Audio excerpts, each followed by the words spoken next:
everybody, DeathsStalker here.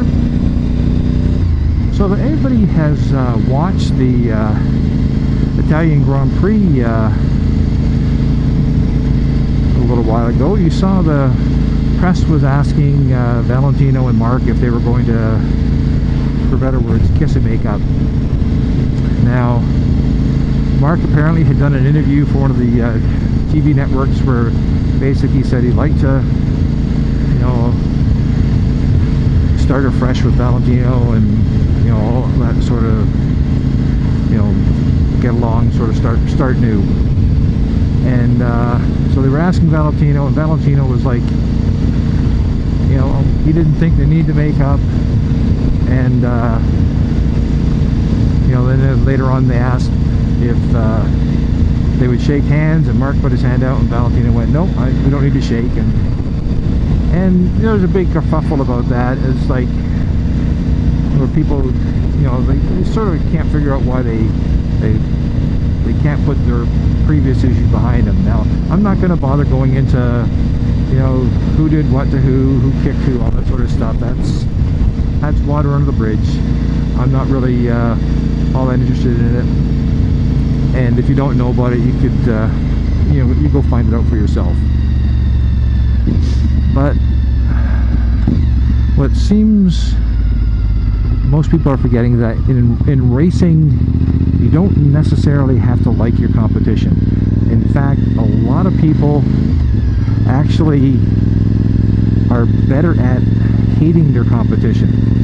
So, you know, Mark and Valentino not getting along is not a big deal. It's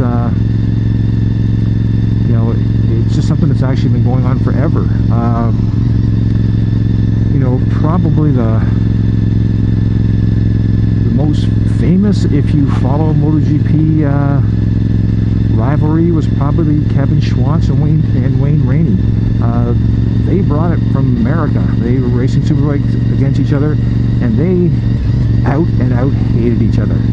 And even today, if you still talk to them, they're a little more mellow now, but you know, they don't apologize, they don't regret it. It's just, that's what they just did. They did not like each other, and that was it.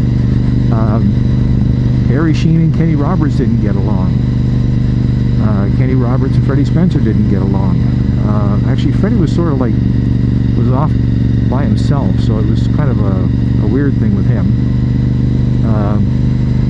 Eddie Lawson, basically anybody he saw as competition was his deadly enemy.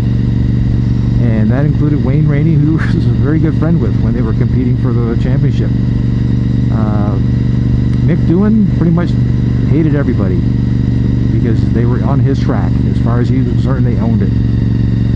You know, so like the rivalry, you know, before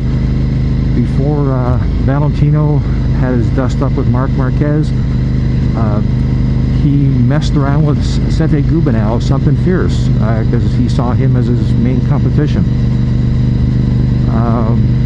The next one was, of course, Casey Stoner. And Casey and Valentino, I don't think they're cool with each other. Now that Casey's retired, I think there's still a lot of animosity there. I think Valentino thrives on, you know, trying to mess up with his competition's mind. And there's a lot of guys who do that, like mind tricks, mind games, all that sort of stuff. You know, there was some Matt Oxley wrote a book where he talks about how Kevin Schwantz offered $1,000 to someone to sleep with John Kaczynski's girlfriend. Now, I don't think it ever happened, but that sort of thing kind of messes with people something fierce. And John was he's a little bit different, to say the least. And so like the mind game sort of stuff, it's been going on forever. So there's no real reason for, you know, everyone to get all worked up over you know, Mark and Valentino, because it's nothing new. You know, maybe someday, once they're both retired and sitting in the seniors racing home, they'll be good friends talking about the good old days. But for now, I don't think it's that big of a deal. You know, hasn't slowed Mark down, and I think it gives Valentino that little extra push he needs to make up for having a really crappy Yamaha this season. So anyways, that's my 2 cents on it. Hope you enjoyed it. DeathsStalker signing off.